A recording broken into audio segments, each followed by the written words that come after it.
1 Coríntios 13 é o texto que a gente tem lido esses dias. E eu estou dentro da série Os 10 Mandamentos do Amor. Não é o amor platônico, não é um sentimento, a paixão. O amor da Bíblia, o ágape, é um amor de doação, de entrega. Esse é o amor de Deus. Amar indistintamente as pessoas, sejam suas amigas ou não, você gostando ou não delas, o santo combinando ou não, você deve orar por ela. E hoje chegou na parte do 4º mandamento. Esse mandamento é apenas para a gente ter um esboço. Ele diz assim no capítulo 4: o amor é paciente, o amor é benigno, o amor não arde em inveja ou ciúmes. E hoje nós temos aí o amor. O que está aí na sua Bíblia?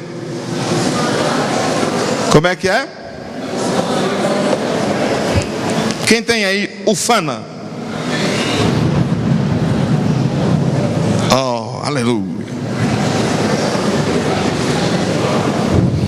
A outra versão diz: o amor não é jactancioso. Quem tem aí a expressão, o vocábulo, o adjetivo jactância?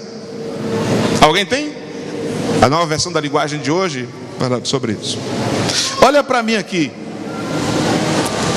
Vaidade, jactância, ostentação, basófia, ufanação, leviandade, jactância, presunção, é tudo farinha do mesmo saco. É um adjetivo para qualificar o indivíduo que gosta de ser visto, de se aparecer. Ele pode ser um leviano, pode chamá-lo de um ostentador, de basófia ou de ufanação. Aí o apóstolo diz: quem ama não se ufana, não se envaidece. Se tem uma palavra que é forte, é essa aqui. Quem está preparado aí para receber a palavra hoje? Tem certeza?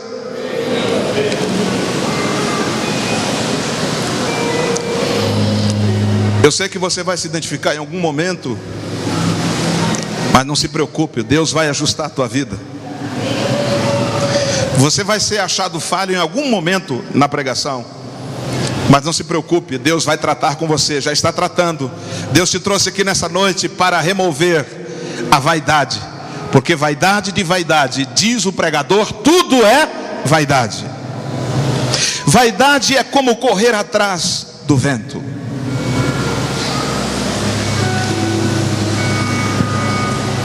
Era a Páscoa do ano 39. Jerusalém e a sua cercania estava em polvorosa, porque estava nascendo a igreja. Jesus tinha ressuscitado, passou alguns dias com os apóstolos, e dizia-se naquela região que ele tinha subido para o Pai, porque ele era o Filho de Deus. Naqueles dias, naquele ano, tinha se matado o apóstolo Tiago a fio da espada, e tinha prendido Pedro. A vida religiosa estava num momento difícil. Lá na região da Galileia tinha um anfiteatro. Estava acontecendo 2 dias de apresentações teatrais, teatro romano, onde eu tive a felicidade de estar lá nas ruínas, na região da Galileia. Aquela festa era uma festa política. E quando foi naquele ano, uma manhã do último dia da festa, não da Páscoa, mas da festa política na Galileia, onde se tinha muitos judeus, romanos e gente de outras nações. Era uma manhã de sol. De repente entra ele, o filho de uma samaritana chamada Maltese, uma mulher bonita. Ele entra, jovem de 30 e poucos anos, todo vestido de prata. Não era cor prata, não, era prata. E ele sobe no trono de uma tribuna. Na verdade, o teatro, ele tem mais ou menos esse. Hoje as construções, elas são, como é que eu diria, imitações das construções romanas, dos anfiteatros romanos. Inclusive a primeira igreja cristã, a igreja de Santa Mônica, foi feita por Roma, que é esse estilo de plateia e plataforma. E aí ele entra e o sol batia nas suas vestes, e ele era um eloquente orador, e ele toma a palavra e começa a dirigir ao povo que ele governava. Aquela plateia estava cheia de judeus, de homens de Deus, do povo de Deus que estava sendo dominada por Roma. Quem foi este homem que entrou? O Antipas, que era judaizado. Ele viveu dentro da sua casa. Tinha um homem, o seu mordomo era casado com uma mulher chamada Joana, que ela está entre aquelas 4 mulheres que sustentavam o ministério de Jesus. Então o Antipas sabia quem era Jesus. O Antipas, Jesus o chamou de raposa. Ele tinha vontade de conhecer Jesus. Este homem, o Antipas, um dia recebeu Jesus para ser julgado e desprezou Jesus, mandou de volta para o Pôncio Pilatos julgar. Este homem tinha matado Tiago, tinha mandado decolar um profeta, aquele a quem o próprio Jesus disse: entre os nascidos de mulher, esse é o maior. O Antipas tinha cortado a cabeça dele. O Antipas naquele dia trazia nas suas mãos o sangue de apóstolos e profetas, e o povo o ovacionava e dizia: esse homem é Deus. E como um coro celebrava e o chamava, porque o sol batia na prata e a voz eloquente. E de repente aquela multidão começou a dizer: ele é Deus, ele é Deus, é uma voz de Deus. Aí sentou uma coruja,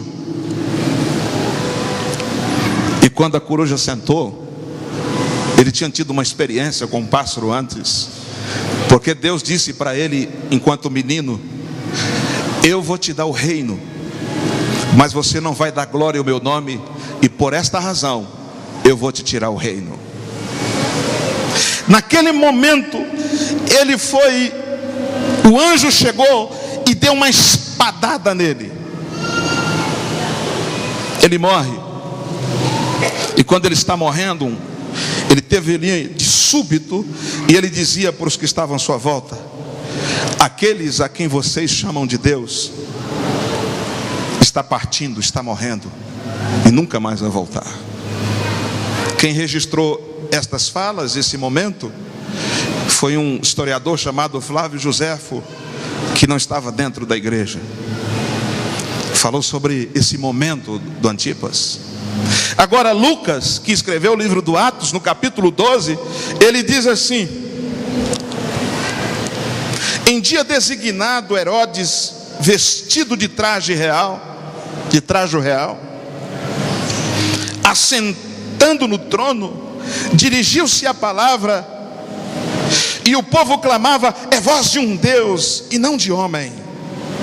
No mesmo instante, um anjo do Senhor o feriu, porque por ele não haver dado glória a Deus.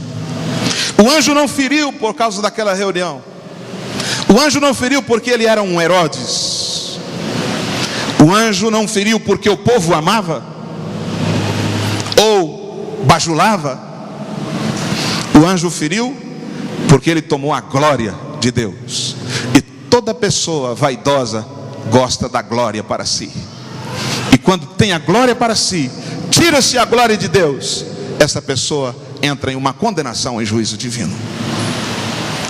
E comido de vermes, expirou.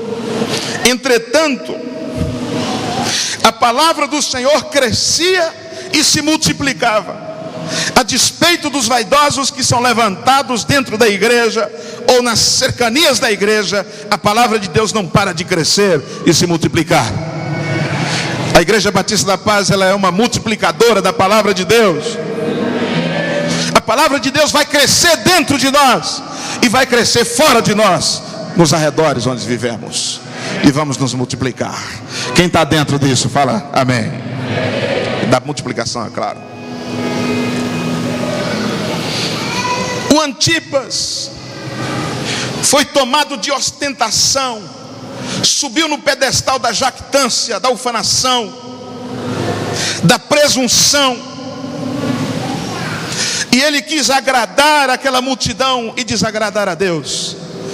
Teve um pensador que diz: agradar a si mesmo é um orgulho, agora agradar aos demais, isso é vaidade. O que é vaidade?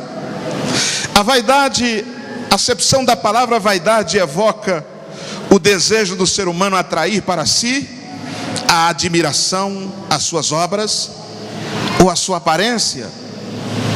Isso é vaidade. É a valorização que se atribui às próprias qualidades, com o desejo de que estas sejam reconhecidas e admiradas pelos outros.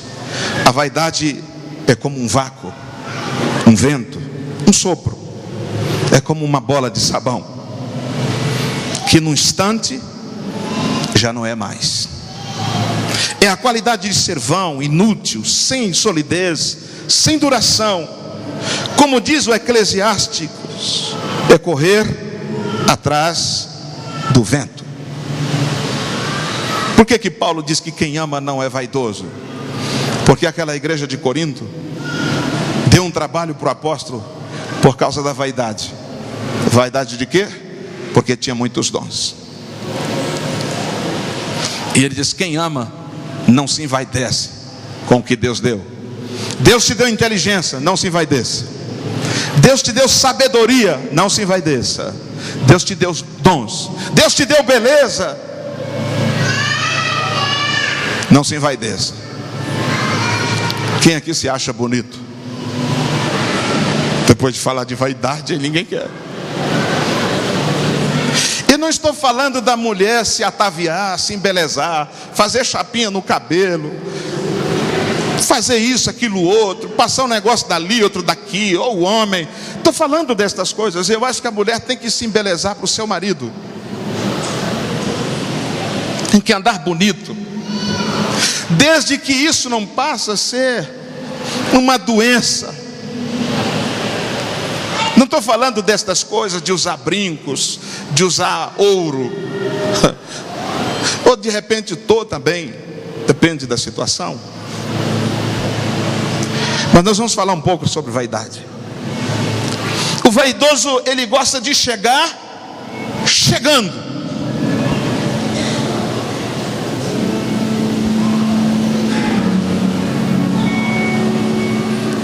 Ele gosta de chamar atenção para si. Olá, estou chegando. Oi, pessoal. Tudo bem? Oi. O vaidoso que gosta de chamar atenção para si, está uma roda. Ele quer que todos ouçam o que ele está falando. Olha, escuta aqui, escuta.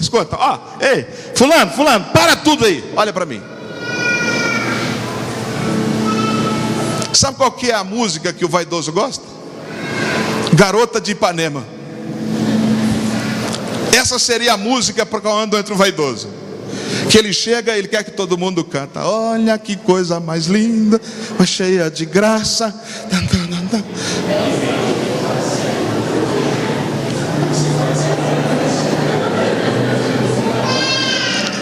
Ele gosta de chamar atenção para si. Olha como é que eu canto. Olha só, olha. Olha como é que eu prego. Olha como é que eu sou. Olha que demais. ou pela pompa, o indivíduo vestido com muito glamour, ou você pode chamar a atenção para si. Por exemplo, eu podia subir aqui hoje com uma calça jeans toda esfarrapada não, aquela, eu tenho uma lá em casa, posso vir para vocês verem, uma sandália havaiana, só de camiseta, só para dizer, eu não sou esses pastores aí não, olha como é que eu sou humilde, olha aqui, o meu apóstolo lá assim, não vai pregar de sandália havaiana, não tem negócio de sapato não, uma camisetinha, e Deus flui, Deus move nele. Chamou a atenção, isso é vaidade. Tem gente que fala demais e tem gente que fala de menos para chamar a atenção para si. Tem gente que some de um grupo só para sentir a falta dele. Isso é vaidade. Ou você acha que não? Só para sentir a falta de mim, só para saber que sem mim lá não funciona. Tem isso na igreja? Tem. Se o Barack Obama chegar naquele carrão preto dele, com segurança e etc e tal, chama a atenção pelo glamour do presidente, talvez o presidente mais rico da nação mais poderosa. Mas você pode também chamar a atenção para si, sendo um presidente chamado Munjica, andar de calça jeans, de sandália havaiana e andar no fusquinha e ser chamado do presidente mais pobre do mundo.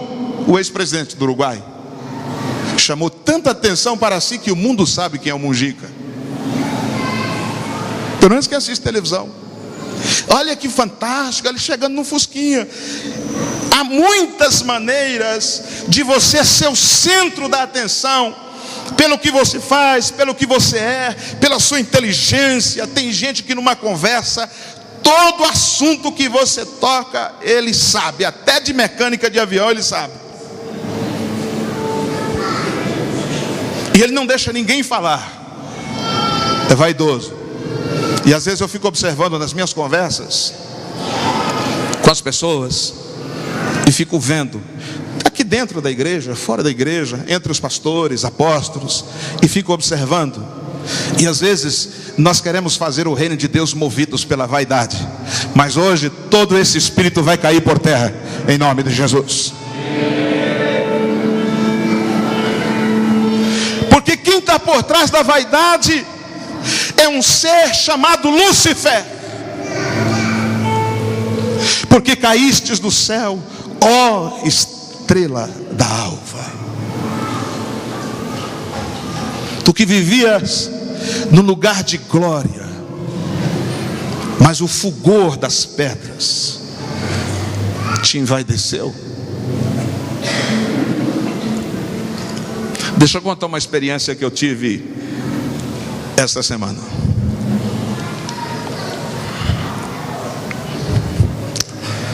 Que eu não me envaideça por isso. Como Paulo diz, por causa da grandeza da revelação, foi-me dado um espinho na carne, para quê? Para não se envaidecer. Porque tem gente que se envaidece porque ora, tem gente que se envaidece porque lê a Bíblia demais, tem gente que se envaidece que chega na hora certa do culto. Cheguei.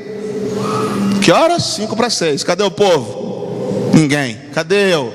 Está aqui.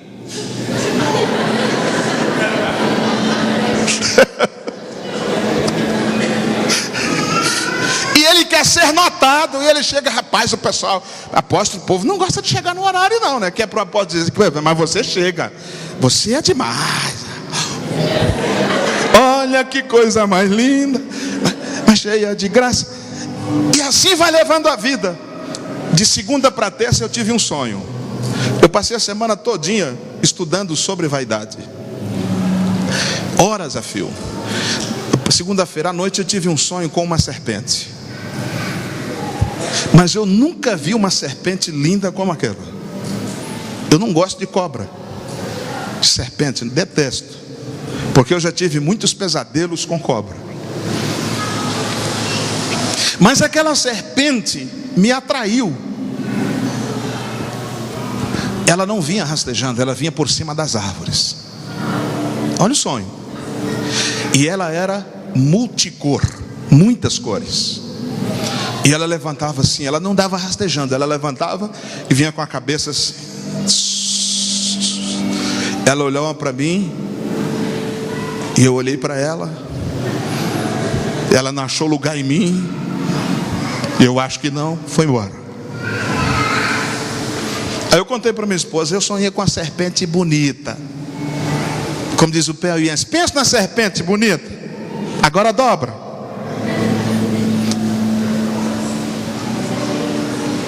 De terça para quarta eu tive outro sonho. Eu sonhei que eu estava na igreja cantando música hebraica com o apóstolo André Manzoni, que é lá da Asa Norte.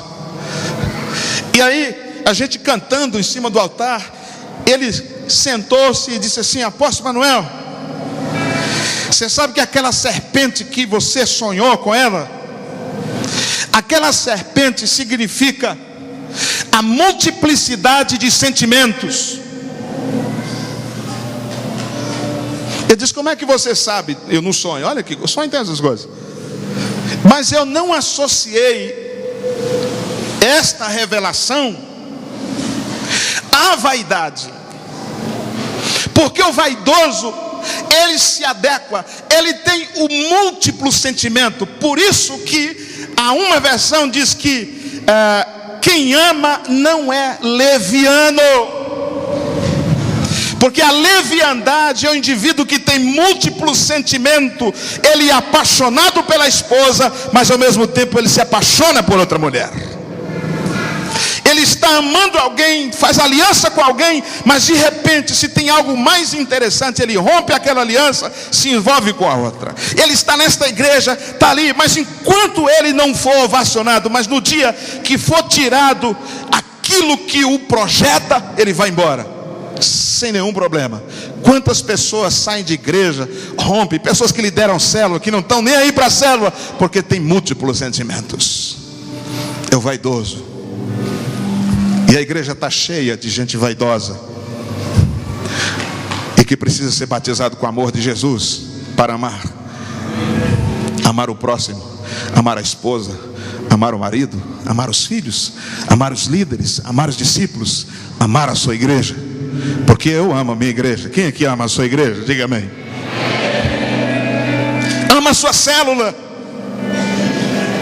Então essa multiplicidade é um defeito no caráter da pessoa. Às vezes na própria infância defeituou o indivíduo. É um problema, é um defeito original de fábrica, o vaidoso. Mas hoje Deus vai remover isso, Deus vai ajustar as nossas emoções. Diga amém por isso, por favor. O vaidoso é exibicionista. Ele gosta de chamar atenção para si. Ele tem a necessidade de se fazer maior, mais importante que as outras pessoas. Há dentro do vaidoso um desejo de diminuir as pessoas, de humilhá-las. E quem está à sua volta, ao sentir-se diminuído, seja tomado de inveja. Talvez a frase preferida do vaidoso seja: morram de inveja de mim. Olha como é que eu levo gente para o encontro. Olha como é que eu lidero uma célula. Olha como eu sou demais. Olha como é que eu amo a minha mulher. Meu irmão, é bom você escrever frases de amor, mas quando você vê alguns exageros, há por trás ali uma multiplicidade de sentimentos. Todo exagero tem algum problema por trás. É o indivíduo que aluga um helicóptero e joga flores por cima da cabeça da menina, e a mocinha fica doida. Meu Deus, o que é isso? Na primeira oportunidade ele trai aquela sua companheira. Nem todos que jogam flores assim, eu estou falando, mas o exagero, o vaidoso. Essa frase aqui agora é uma frase, sem me envaidecer, uma frase muito interessante. Diz: a vaidade é um vento que atiça a brasa da inveja. O ego do vaidoso se alimenta da inveja dos outros, daqueles que te circundam. O vaidoso precisa de uma plateia que o aplauda. Mais que isso, ele quer uma plateia que o inveje. Ou seja, fulano tem sapato, mas eu tenho um sapato, o meu é de grife. Fulano tem um carro, mas o meu carro custou tanto e o meu carro é assim. Olhe meu carro e morra de inveja.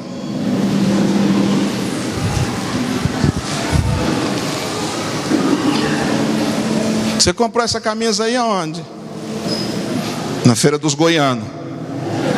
Sabe onde eu comprei minha camisa? No shopping. Olha a marca.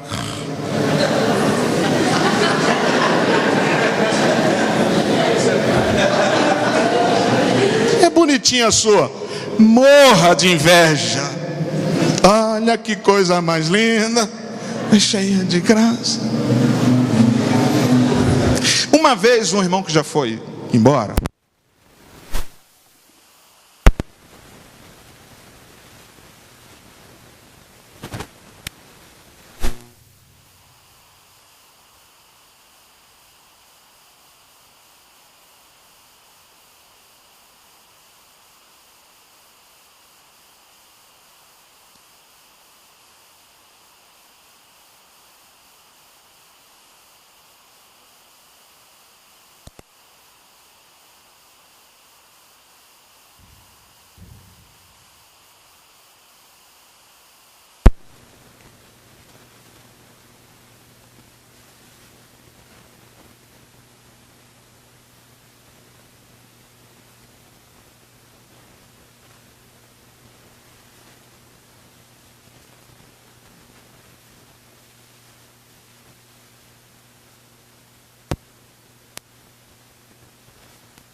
gosta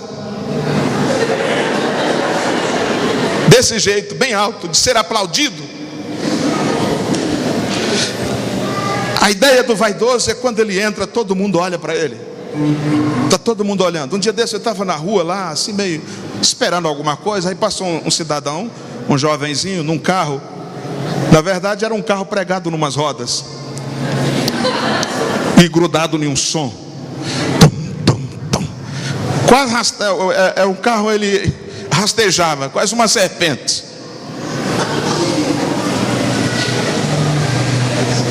Ele queria chamar a atenção de todos para si. Há muita gente assim que gosta de chamar a atenção.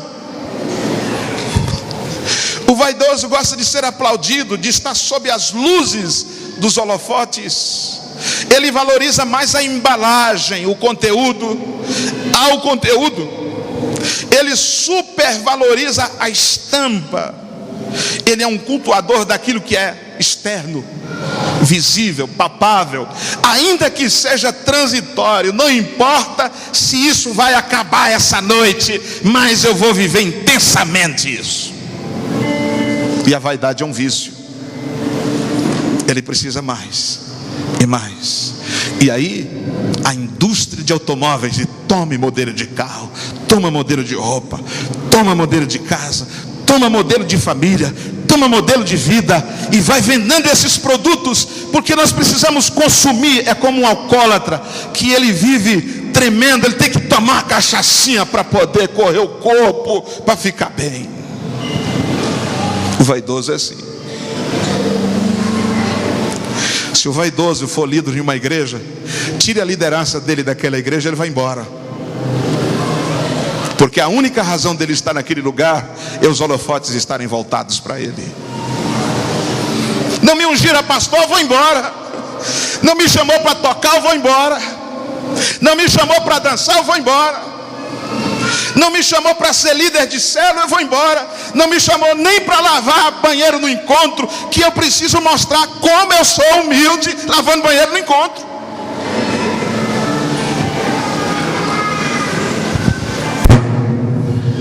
Solta! Estou falando da vaidade. O vaidoso, ele quer notoriedade. desvairadamente. Ele precisa ser visto. Eu tinha um amigo de infância, de criança, quando éramos garotos, crescemos, ele chamava Pedro. Não é meu irmão, tem um irmão que chama Pedro. Mas ele gostava das rouponas diferentes. Ele não tinha dinheiro para comprar anel, ele fazia de uns anéis dourados que saía de uma peça de carro, que ele era dourado. Ele fazia um anelzão, fazia umas pulseiras e chegava assim.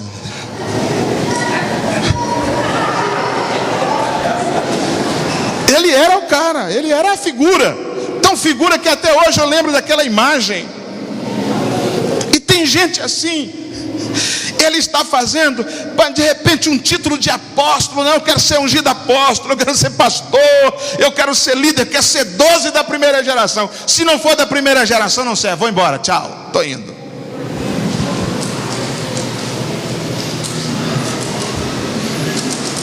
Tem hora que fica pesado o negócio, mas vai ficar mais leve. A vaidade. É por isso que Paulo, o Espírito de Deus, disse, escreve para os Coríntios e diz para aquela corja de crentes que a vaidade é a coisa do inferno. Quem está por trás da vaidade é Lúcifer. Mas hoje nós vamos dizer essa serpente multicor, que os homens de multissentimento não estão mais aqui, porque hoje Deus vai dar um só coração que é capaz de se escrever as leis do Senhor dentro desse coração, que não é leviano, é um coração que ama e ama de verdade.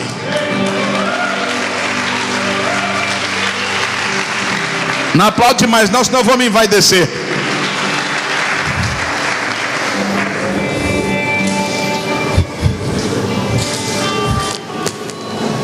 Tinha um jovem chamado Antão. Uma anta grande, mas não era isso, Antão. Egípcio. Antão, ele era filho de cristãos. Os pais de Antão, que eram cristãos, morreram. Antão vendeu tudo que tinha. Ali no ano dos 250, antes de surgir a Igreja Católica, com Constantino, ou antes da igreja se tornar católica e se paganizar pelas ideias do imperador Constantino, Antão era cristão. Antão foi morar numa caverna e foi tentado pelo diabo, porque Antão era santo. Antão se isolou das pessoas e jejuava e orava. As pessoas iam até Antão para se aconselhar com Antão. Até diz a história que o próprio imperador Constantino, no momento em que queria dominar o cristianismo, foi até Antão na caverna para pedir conselhos para Antão. Antão foi tentado, e se você buscar, você vai ver as tentações de Antão, que Michelangelo retratou em suas pinturas. Ele foi tentado, todo mundo sabia que Antão era tentado pelo diabo. Santo Antão, chamado hoje, o catolicismo se apropriou de Antão e fez dele um santo católico, mas ele nunca foi católico, Antão. Historicamente, não. Chegou um dia, Antão morreu com 105 anos, quando ele estava bem velhinho. E foi quando surgiu as atividades monásticas, os monges, surgiu com Antão, que foi uma ideia inicialmente boa, depois se tornou uma ideia ruim, porque Deus não quer que a igreja se isola, Deus quer que a igreja avance, esteja no meio do povo para pregar. Não é essa ideia de se isolar, uma comunidade isolada, mas isso ao longo da história, muitas comunidades religiosas, inclusive no cristianismo, tiveram esta prática. Mas Antão, quando está com 100 anos, 105 anos ele morre. O diabo um dia chegou até Antão, e isso era público e notório, que os próprios artistas retrataram posteriormente. O diabo chegou para o Antão e disse assim: olha, Antão, essa igreja que nasceu aí, você é o único homem que não caiu nas minhas tentações. E diz o diabo: eu não costumo desistir de ninguém não, Antão, mas eu vou desistir de você. Você não caiu nas minhas. os injustos, os adúlteros, nem ainda como esse publicano aí. Por quê? Jejum 2 vezes por semana, dou os meus dízimos e tudo quanto possuo. Se vangloriando, subiu no pedestal da jactância porque entregava dízimo, porque jejuava e orava, que era demais, era o suprassumo dos homens de Deus. O pecador nem entrava no pátio onde ele estava, lá atrás. Esse publicano era o pecador, o ímpio que a gente chama. E o publicano, porém, estando em pé de longe, nem ainda queria levantar os olhos ao céu, mas batia no peito dizendo: ó Deus, tem misericórdia de mim, porque eu sou um pecador. Digo-vos que esse publicano desceu justificado para a sua casa, e não aquele, o fariseu. Porque qualquer que a si mesmo se exalta será humilhado, e qualquer que a si mesmo se humilha será exaltado. Humilhai-vos, pois, perante as potentes mãos de Deus, que a seu tempo Ele te exaltará. Uma coisa é se fazer, se exaltar, outra coisa é ser exaltado por Deus. É diferente. Que Deus vença isso em nosso coração. Vamos ler um texto aqui. Esse texto é um antídoto da vaidade. Com ele eu findo. Em Filipenses 2:1, São Paulo, escrevendo à igreja de Filipos, diz assim: portanto, se há algum conforto em Cristo, se há alguma consolação de amor, se há alguma comunhão no Espírito, se há alguns entranháveis afetos e compaixões, completai o meu gozo, para que sintais o mesmo, tendo o mesmo amor, o mesmo ânimo, sentindo uma mesma coisa. Nada façais por contenda ou por vanglória, que é mesmo que vaidade, basófia, jactância, mas por humildade.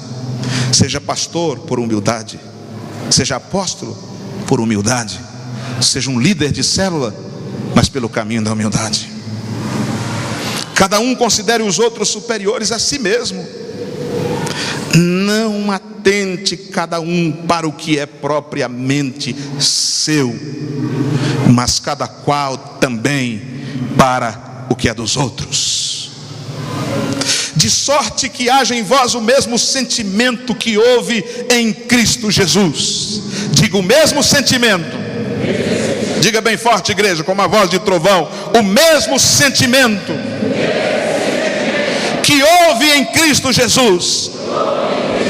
O versículo 6 fala que, sendo em forma de Deus, não teve por usurpação o ser igual a Deus, mas aniquilou-se a si mesmo, tomando a forma de servo, fazendo-se semelhante aos homens, e achando na forma de homem, humilhou-se a si mesmo, sendo obediente até a morte, morte de cruz. Pelo que também Deus o exaltou soberanamente e lhe deu o nome que está sobre todo nome, para que ao nome de Jesus se dobre todo o joelho dos céus, dos que estão nos céus e na terra e debaixo da terra, e toda língua confesse que Jesus Cristo é o Senhor, para a glória de Deus Pai. Quem se humilha na presença de Deus, Ele vai exaltar no seu tempo. Seja humilde na presença dele. Se for para Ele, é mais forte esse aplauso. Se for para Ele, aplauda o Senhor. Ao servo sofredor, a Jesus o Senhor, aquele que se humilhou, mas Deus o exaltou, e Ele vai exaltar a igreja no seu tempo. Ele é Jesus. Fica de pé, por favor, gente. Eu sei que Deus falou com você, porque Ele falou comigo também.